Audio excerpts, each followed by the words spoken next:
You're standing inside a courtroom that smells of cold stone and iron. There is no shouting, no chaos, only order, perfect Roman order. Men in clean robes move with calm precision. A sentence is carried out not with anger but with certainty. This is justice, you've been told, civilized, advanced, the foundation of everything you now call law. But watch closely. No one describes what is about to happen. The words used are careful, respectable, almost gentle. The punishment has a legal name, a line in a statute, a footnote in history, and yet the faces around you refuse to look directly at it, not because it is illegal, but because it is accepted. Rome did not only punish bodies, it punished existence. It stripped people of family, identity, memory, and future, all while calling it order. Many of these punishments were never meant to be famous. They were never carved into monuments or celebrated in triumphs. They were buried in language, reduced to fragments, softened by scholars who inherited Rome's brilliance but not its brutality. What survived in textbooks is the Rome we were allowed to admire. What did not survive are the punishments that made admiration impossible, methods so precise, so calculated, that even modern historians struggle to explain them without discomfort. This is not a story of crucifixions or arenas.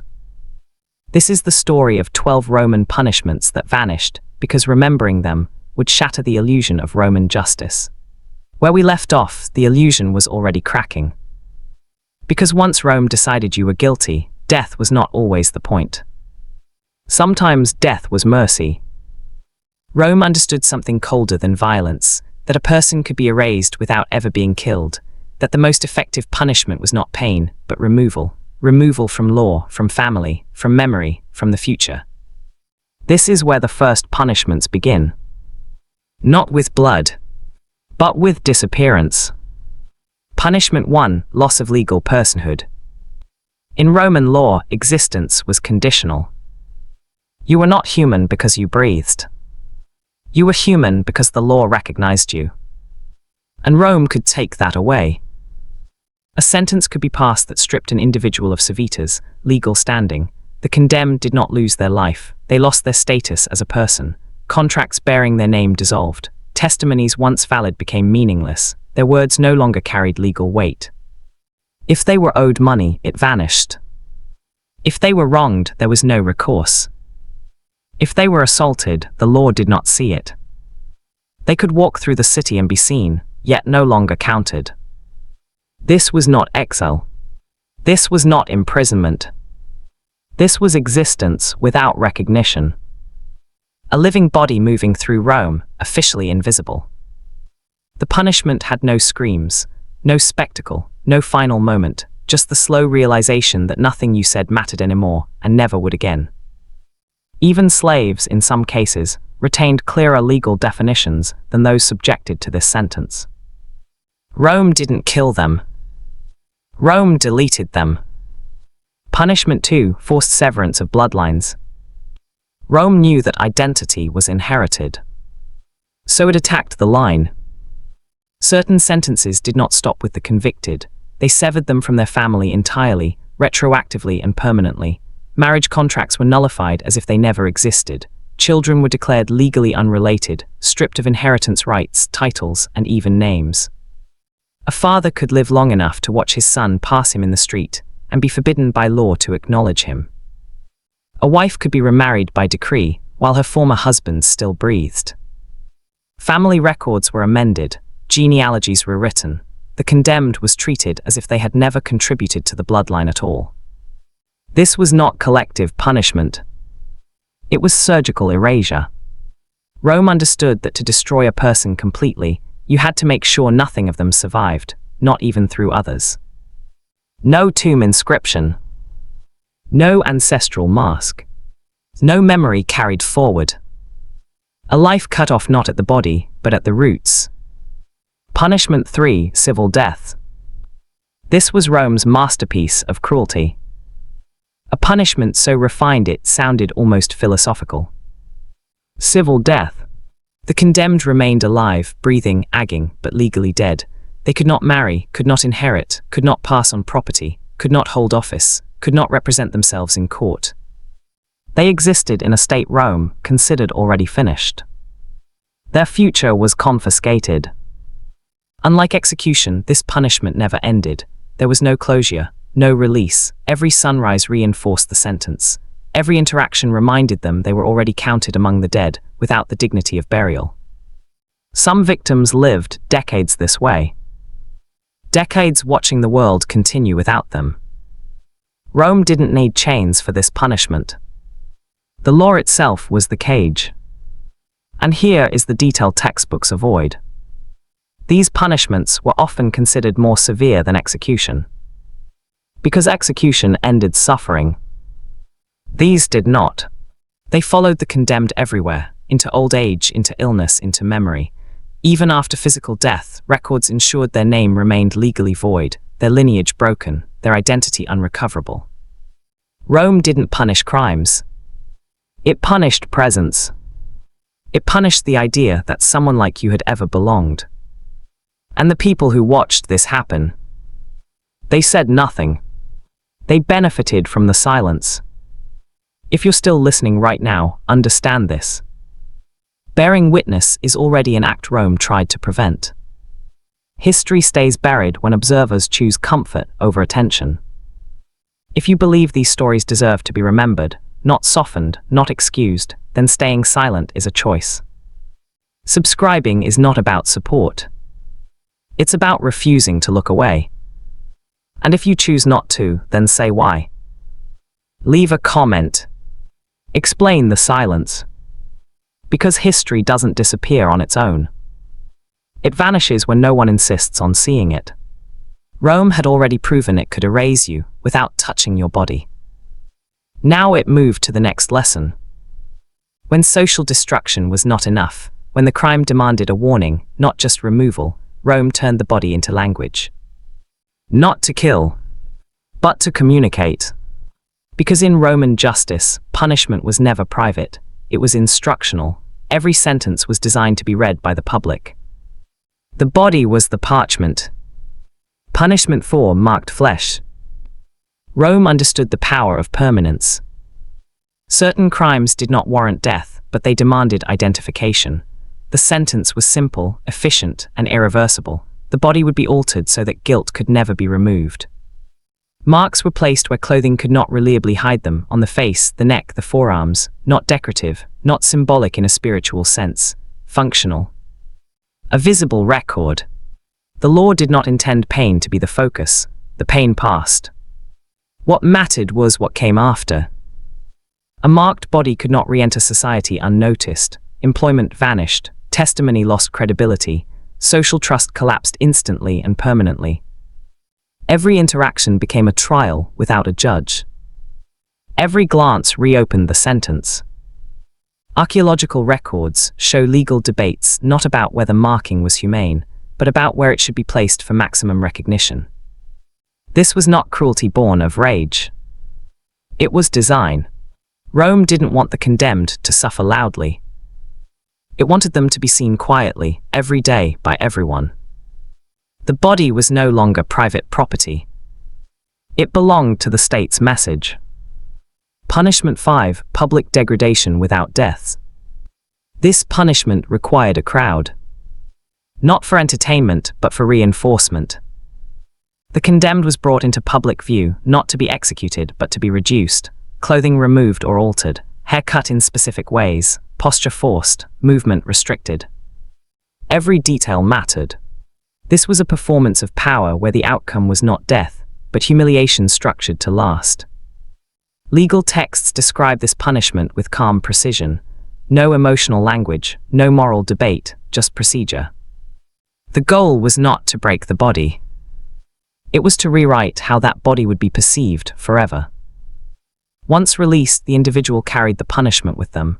Their appearance itself became evidence. No explanation needed, no accusation required. The crowd had learned the lesson. Rome used shame the way other empires used blades. And the suffering, it didn't end when the crowd dispersed. It deepened. Because this punishment followed its victims into markets, homes, temples, into every space where identity mattered. Death would have ended the message. Survival prolonged it. Here is what modern historians struggle to say plainly. These punishments were not failures of Roman justice. They were successes. They worked.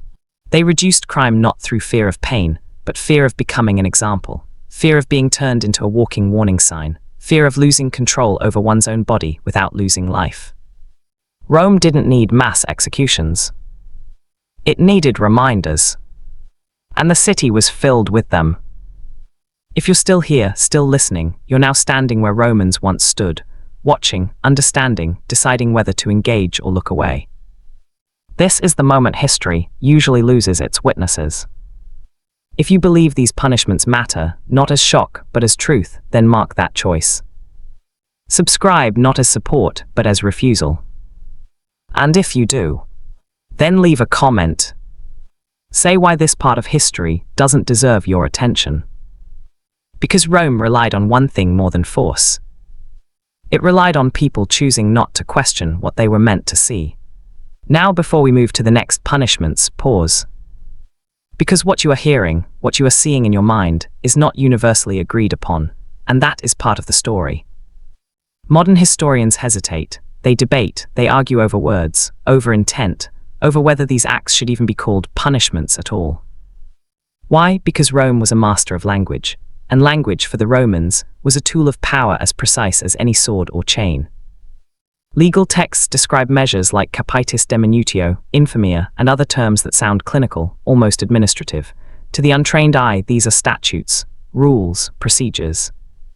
But beneath the Latin lies calculation, euphemism designed to soften the brutality, to sanitize terror, to codify erasure while maintaining the appearance of civilized order.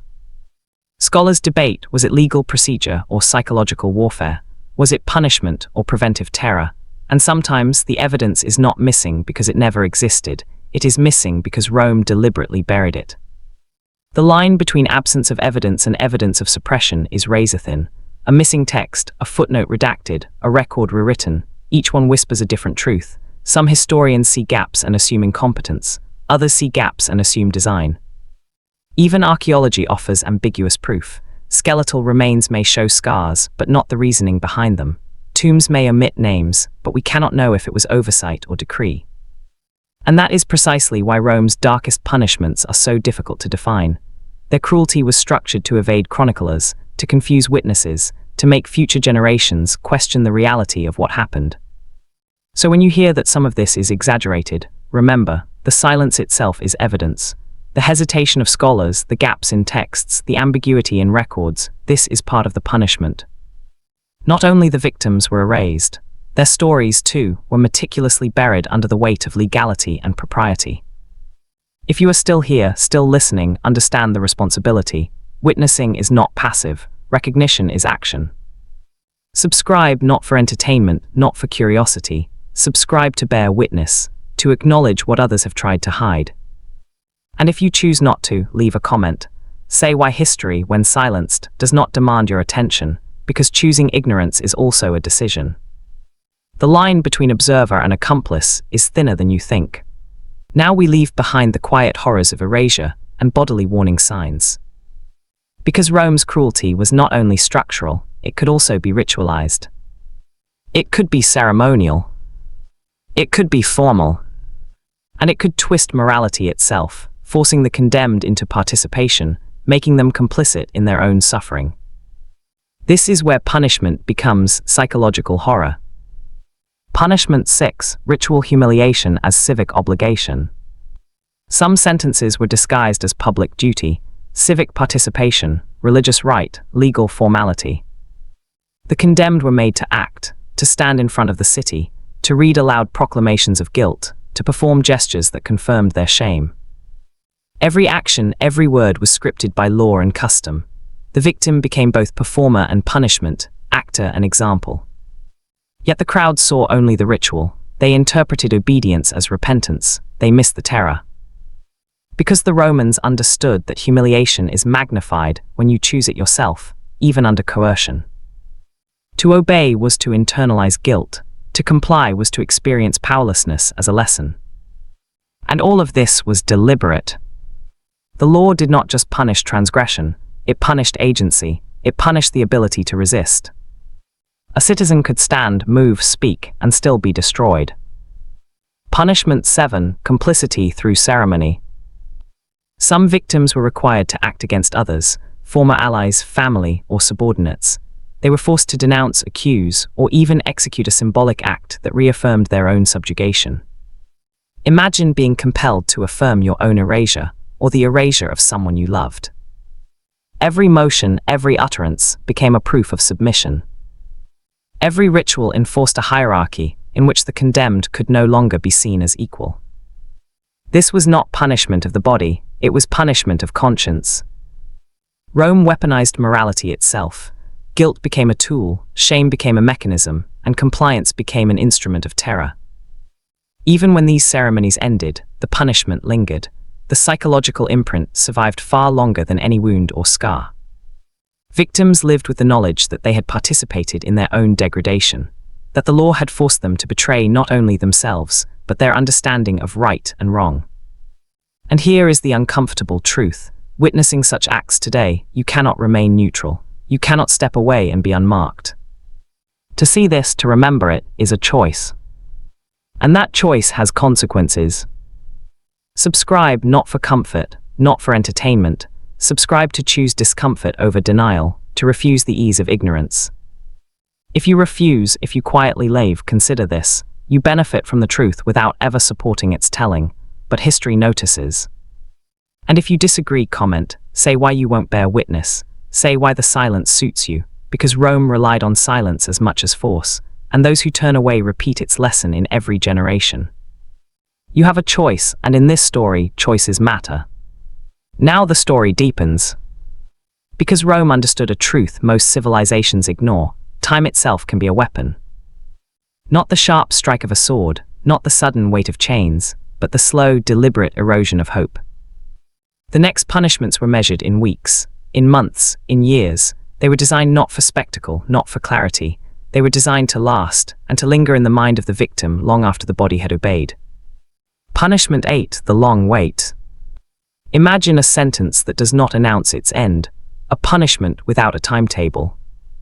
The condemned could be confined in legal limbo, neither exiled nor executed, neither fully free nor fully bound. The law hovered over them like a shadow, unseen but relentless.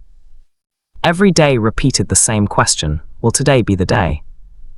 Sleep became uneasy. Every knock at the door, every messenger, every citizen's glance carried possibility and dread. The punishment was designed for one effect: to exhaust the spirit, to make patience a trap. Weeks became months, months became years. The body grew accustomed to the discomfort, but the mind could never find rest. And the law's perfection in Rome, its famous efficiency, its celebrated order, was deliberately subverted here. Time was stretched to inflict suffering. Precision became torture. Predictability was replaced with uncertainty. Even death was uncertain. Not the mercy of a swift end, but the looming possibility, always deferred, always hinted at, never delivered until the law decided. Punishment 9. Conditional cruelty. Some punishments were intermittent. The condemned could experience temporary reprieve, only to have it revoked without warning. A sentence might require years of labor, isolation, or public scrutiny, punctuated by periods of freedom that were illusions. Each release reinforced dependence on the law, each reprieve deepened dread. Roman records describe these sentences with cold formality. Terms like interdictio or supplicium in perpetuum, phrases that sound almost neutral, mask the reality of years spent under an invisible, unyielding sentence. The weapon was not pain alone, it was uncertainty. The unpredictable rhythm of punishment, calculated to erode resistance, to crush resilience. And the most cruel irony, these punishments were invisible to the casual observer. The city moved on, business continued, festivals happened. Meanwhile, the condemned existed in a slow-motion horror, a life defined by expectation and anxiety, not by crime or consequence. Even after release, the psychological scars endured. The memory of waiting, of anticipation without resolution, could haunt a survivor longer than any wound or branding ever could. Rome had taught that suffering need not be immediate to be absolute, that control over time itself could be as terrifying as any blade or chain. If you are still listening, still bearing witness, know this: acknowledging this truth is not comfortable. It is not meant to be. Subscribing now is not passive. It is a conscious decision to stand in discomfort rather than retreat into denial, to face what others preferred to forget. And if you leave, do not do so silently. Comment, say why this deliberate cruelty does not demand your attention. Say why uncertainty, when weaponized, is unworthy of acknowledgement. Because history does not forgive silence, and those who choose not to see repeat the lesson of Rome in every generation. The slow passage of time does not absolve you, it marks you. Now the darkness turns outward. Because Rome understood something most empires never needed to articulate, fear is strongest when it spreads. Not just through the guilty, not just to the condemned, but through everyone connected to them.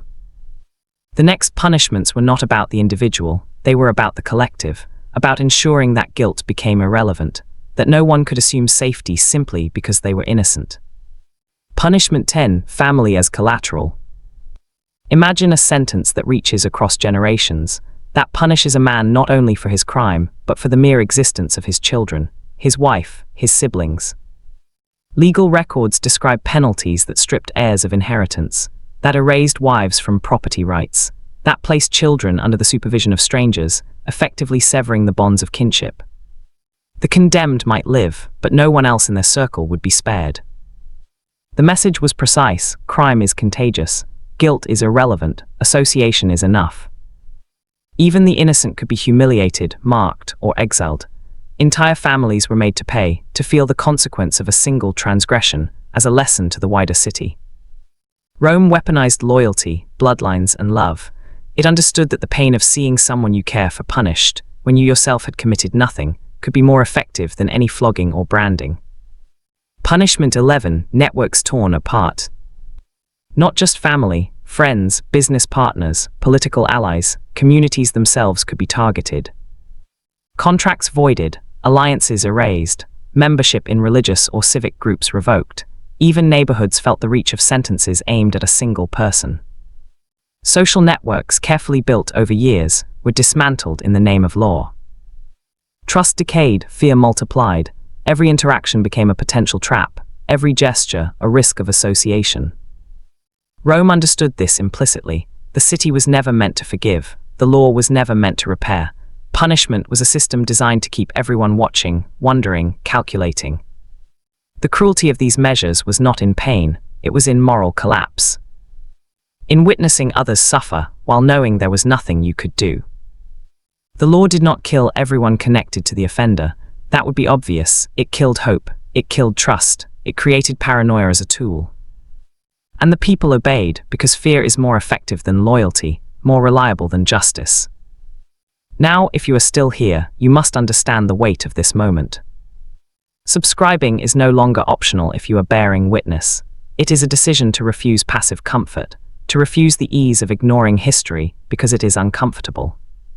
If you choose not to subscribe, then do not remain silent.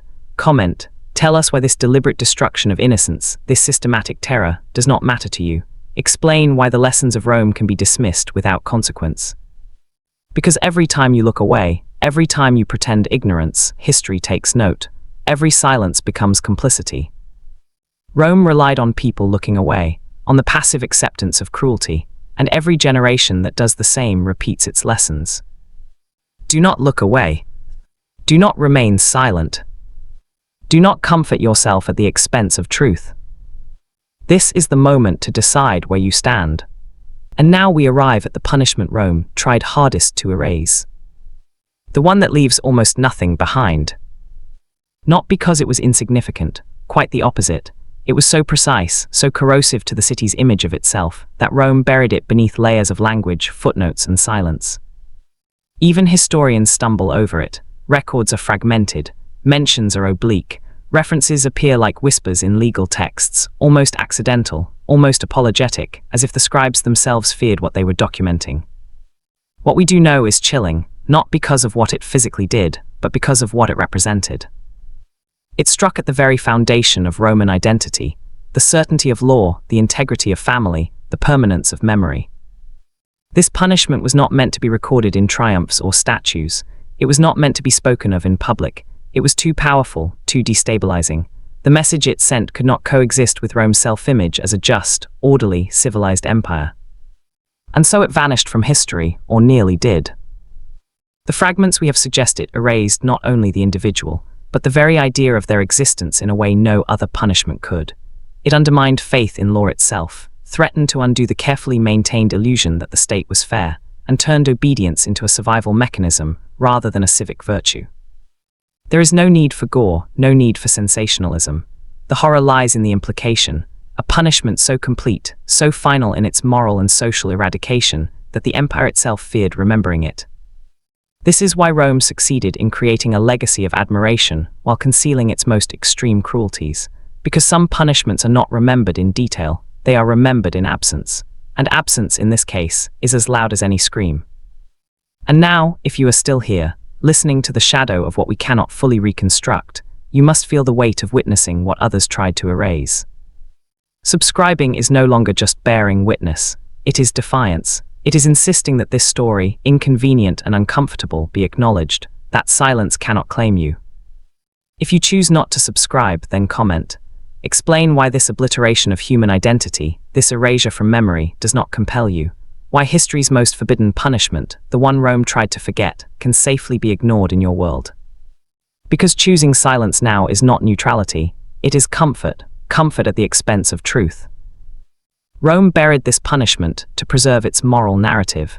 History will not forgive us if we do the same. The final choice is yours. And now, as we step back from the shadows, it is time to understand why all of this matters. Because Rome is not gone. Its stones crumble, its legions have vanished, its senators are dust, but the logic remains. Power still understands the value of silence. The same mechanisms used to erase identity, to manipulate time, to weaponize the innocent, to bury the worst punishments beneath euphemism, they are the same mechanisms that govern what we remember and what we forget today. History is never accidental. Forgetting is not random, it is curated, carefully, deliberately curated by those in power.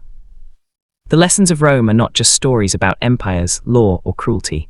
They are warnings. Warnings about how societies can sanitize terror, normalize injustice, and hide brutality behind language that sounds civilized. And if you have stayed with us this far, you are now part of a different kind of witness. One who sees that power is often maintained not through strength alone, but through silence, through omission, through the careful selection of what we are allowed to admire and what we are forbidden to remember. This channel exists because those omissions matter, because history is incomplete by design, because the darkest punishments, the ones Rome tried hardest to forget, still echo in the structures around us. We do not exist to entertain, we exist to illuminate, to show what power wanted erased, to give voice to what history tried to silence. Every subscription, every comment, every act of attention is a refusal to let these stories vanish again. This is why this channel exists. Not to entertain you, but to remember what power wanted erased. This is the darkest punishments in history. And if you are listening, watching, remembering, you are now part of the story. Do not forget.